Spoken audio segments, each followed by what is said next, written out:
This is Al Jazeera. And live from Studio 14 here at Al Jazeera headquarters in Doha, I'm Kamal Santamaria. Welcome to the News Grid. 48 hours in Yemen, they should be the quietest in months, but already there are reports of a new ceasefire being broken with shelling around the city of Taiz. This is the Middle East's forgotten war. But why? Especially when the conflict has forced millions of people to the brink of famine. We'll ask aid workers inside Yemen exactly how bad the situation is. And why do you think Yemen rarely makes the headlines? We have a poll running on Twitter at AJ English, and as always, you can connect with us with the hashtag AJNewsGrid. Leah Harding, we're going to bring you in for the first time today to talk about Yemen. I keep saying, and I said it to Julian, they're the forgotten war, right? Does it get forgotten online as well?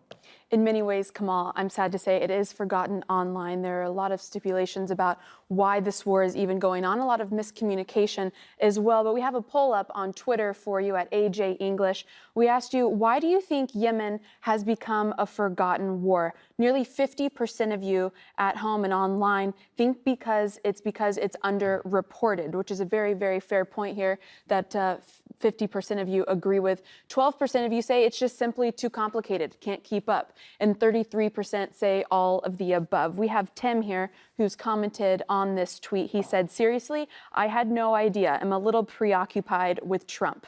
I hear you, Tim. If that's your case, reply to that. Let me know what you're thinking with the hashtag AJNewsGrid. We also have a lot of people blaming the media. Karen here says, well, it's because of media like you. Our social media producer, Andrew Chappelle, often seen on AJNewsGrid, he was quick to respond with this link here. I'm going to open it up for you. It's Al Jazeera's Yemen page. We have a special page on our website devoted just to stories about Yemen, especially covering the humanitarian side of this story. I have a picture here for you showing just that. It's of a woman who has been diagnosed as severely malnourished. She has not eaten properly in months, according to this Reuters report. Very, very disturbing images. There were other images that I wanted to show you, but I thought that they were a bit too gruesome, and also out of respect for her family, I think it's best we keep her anonymous. But she is an 18-year-old woman, like I said, in very, very, very dire situation here with a relative on her hospital bed. The head of Oxfam recently said that Yemen is Syria without camera. So it's very difficult to find pictures like this of this woman, of the humanitarian crisis.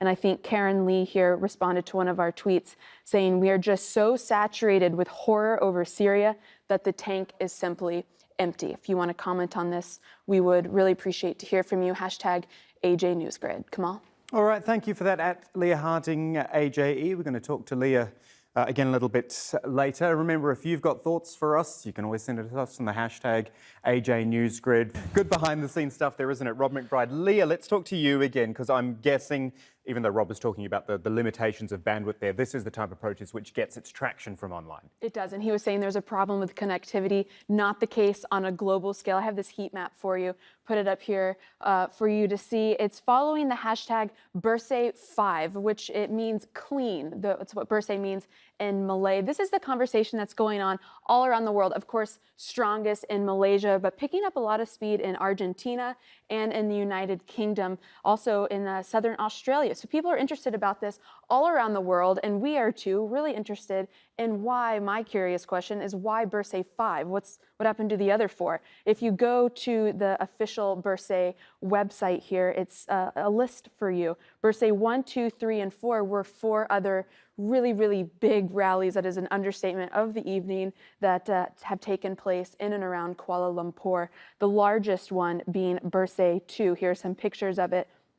Very, very popular as far as getting people out on the streets to protest the corruption allegations against the Prime Minister, calling for a clean government, calling for Bersih, for cleanliness here. I thought this was interesting. Another thing are trending emojis around this conversation. The yellow heart, of course, being the most popular here, just after the joy one. And a lot of it is because of the sea of yellow that we keep seeing. We heard Rob talk about that earlier in his report. We have this sea of yellow. It's the color for the Bersih movement. This person poking fun at that movement a little bit with Despicable Me and all of those little little minions. And then on the other side of this, of course, you have the pro-government protesters, here known appropriately as the red shirts. Not nearly as big of a movement, but a movement nonetheless.